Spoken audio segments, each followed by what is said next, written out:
வணக்கம். இன்று நாங்கள் தமிழின் சிறப்பு என்ற பகுதியினூடாக காளமேக புலவருடைய ஒரு பாடலை பார்ப்போம். இந்த ஓர் பொழுது என்ன செய்யறான்னு சொன்னா, காளமேக புலவர் தமிழகத்தின் நாகப்பட்டினம் என்ற இடத்திற்கு செல்கின்றார். அங்கு காத்தான் என்பவருடைய சத்திரம், அவர் அந்த தங்குமிடத்துல போய் தங்கி உணவு உண்பதற்காக காத்திருக்கின்றார். நீண்ட நேரமாகியும் அவருக்கு உணவு கிடைக்கவில்லை. அந்த நேரத்தில் இந்த பாடலை பாடியதாக சொல்லப்படுகிறது. இந்த செய்யுள் நிந்தாஸ்துதி என்கின்ற பிரிவுக்குள் அடங்குது. நிந்தாஸ்துதி என்பது அதுல இரண்டு சொற்கள் இணைஞ்சிருக்கிறேன்னு சொன்னால், நிந்தனை செய்தல், துதித்தல். ஒன்று கேலி செய்தல், அடுத்தது வாழ்த்துரைத்தல், வாழ்த்தி பாடுதல். அப்ப இந்த பாடல் எப்படி வருதுன்னு சொன்னால், கத்தும் கடல் சூழ் நாகை காத்தாந்தன் சத்திரத்தில் அத்தமிக்கும் போதில் அரிசி வரும் குத்தி உலையில் இட ஊர் அடங்கும் ஓர் அகப்பை அன்னம் இலையிலிட வெள்ளி எழும் என்று பாடுறார்.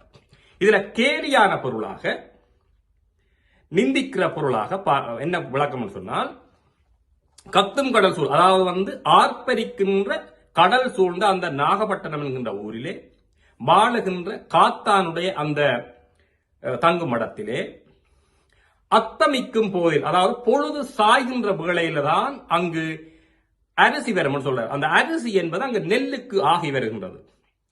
அரிசி வரும் குற்றி உலையில் இட ஊர் அடங்கும். அதை அந்த நெல்லை குற்றி அரிசியாக்கி அதை அந்த உலை வைத்து அதை சோறாக ஆக்குவதற்கு அந்த உலையிலே இடுகின்ற வேளையில ஊர் மக்கள் அனைவரும் உறங்கி விடுவார்கள். அதாவது நடுநிசி ஆகிவிடும்.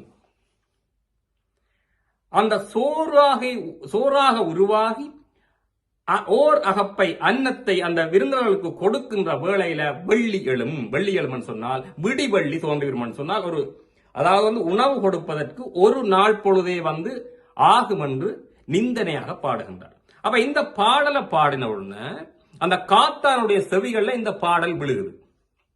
அப்ப விழுகின்ற நேரத்தில் காத்தான் யோசிக்கிறார் சொன்னால், இது காளமேக புலவரால் பாடப்பட்டிருக்குது. இப்ப வந்திருப்பவர் காளமேகம் சொல்லி அவர் யோசிக்கிறார்.